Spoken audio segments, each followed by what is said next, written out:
pilgrimage podcast because this world is not our home. On this podcast, we'd love to talk about this pilgrimage journey that we're all on and about our creator that made this amazing world. So I'd just like to remind the viewership about the book launch coming up. My newest book, City of God, is coming out in a couple of weeks, so be sure to pre-order that now.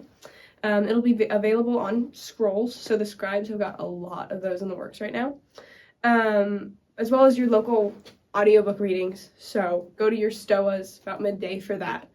And I'm so excited because this book is a lot of what we talk about on the podcast, which is put together in a long form. So I'm super excited. There's been a lot of years going into this. But today we are joined by a very special guest, most known for his 1996 work, Infinite Jest. He's a prolific author whose works just really make you think.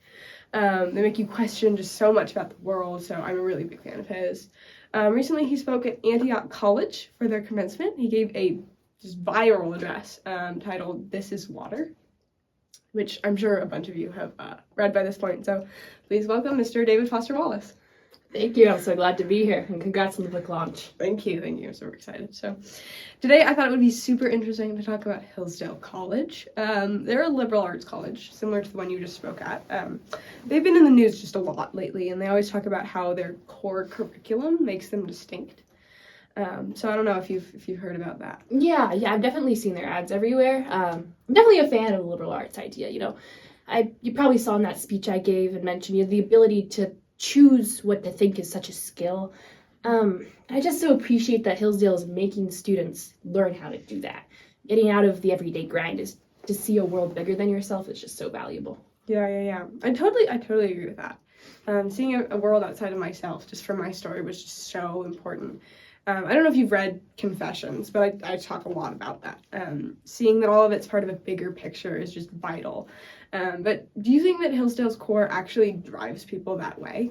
We know it's important, but like for that selected number of classes, do you think those classes, that plan, do you think that's what's necessary?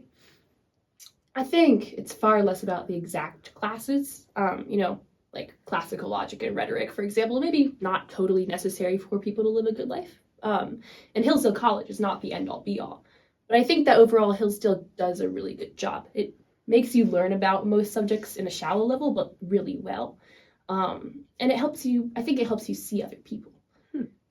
It's so important to me to see other people for what they are and have that kind of empathy. And I think the ability to understand the world in a bunch of different ways really helps so much with that.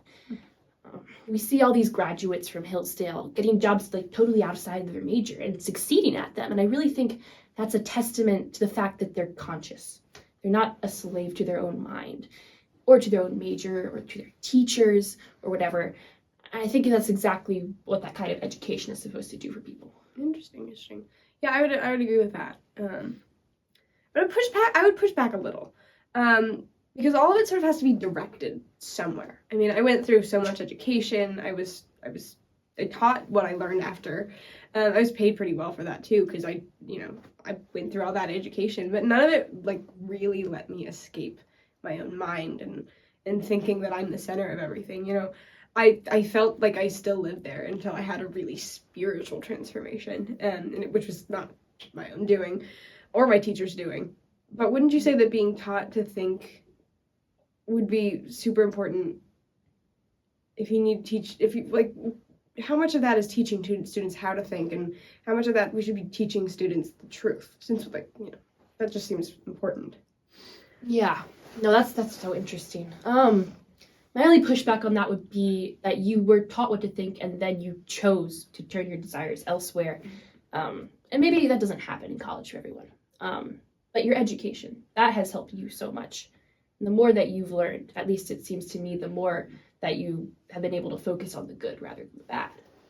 Yeah, I would say that's true. I mean, for sure, like, all of it came from God. It was definitely a tool he used to really pull me out of the how did you put it, the grind. Really, I would say it wasn't much of my own choice. I mean, I used all the will that God gave me, but he was orchestrating everything. I think that empathy and escape from yourself can't really be found as a result of total personal choice. Yeah. But I would say that's, like, really the only thing we can rely on. it took so long for it to just like be done for you, if that's how you want to put it. But you can't just wait for that to happen. I mean, it's so good for people. You can't just wait around for the entire population of the country to be moved in that way. You have to teach people to be kind, even if they aren't spiritual. I mean, I definitely feel like I can rely on God. That's way more sure of anything. That's way more sure than anything within myself, especially as time passes. I look back on, past versions of myself, and I can't look at them without thinking of all the things I didn't know. But, regardless, back to Hillsdale, do you think that education is necessary for you to have the life that you laid out in your recent speech? I mean, my mother, Monica, was never educated, and she knew more about the good life than I did. For years, I was so prideful because of my education. I thought I knew everything, but she really knew what was important, and she was always praying for me and worrying about me, and it like exhausted her. But she never stopped. I mean, she was constantly pushing me to be more empathetic like that. But I'm curious what you think. Like, do you think that uneducated people are not capable of that, or? Well, first of all, like, that's such a beautiful story about your mother. So I think what it really comes down to, I think it's just a choice. I really think it can all be broken down to choice. What do you choose to pay attention to? What do you choose to think about? And I definitely seen that in the Bible somewhere. And your mother clearly had the ability to choose to love and choose to sacrifice. And that's so great. And I think the liberal arts education can give that to people. Mm-hmm. It's different for sure, but like the liberal arts, it forces people, especially people that aren't like your mother naturally, to think about that really deeply. And I think that's so helpful. And it helps create a standard of empathy rather than just having amazing outliers like your mother. Interesting, yeah.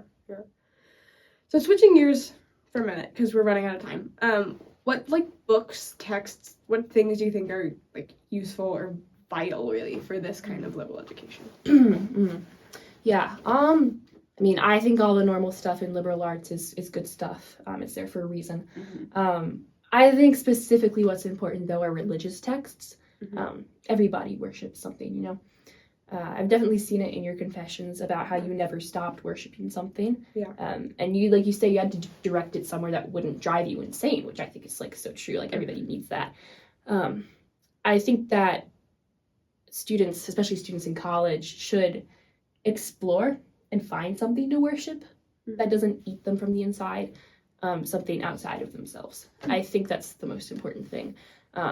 Make them read a Quran and make them read the Book of Mormon and the Bible and just give them some way to escape whatever idolatry college students are doing today.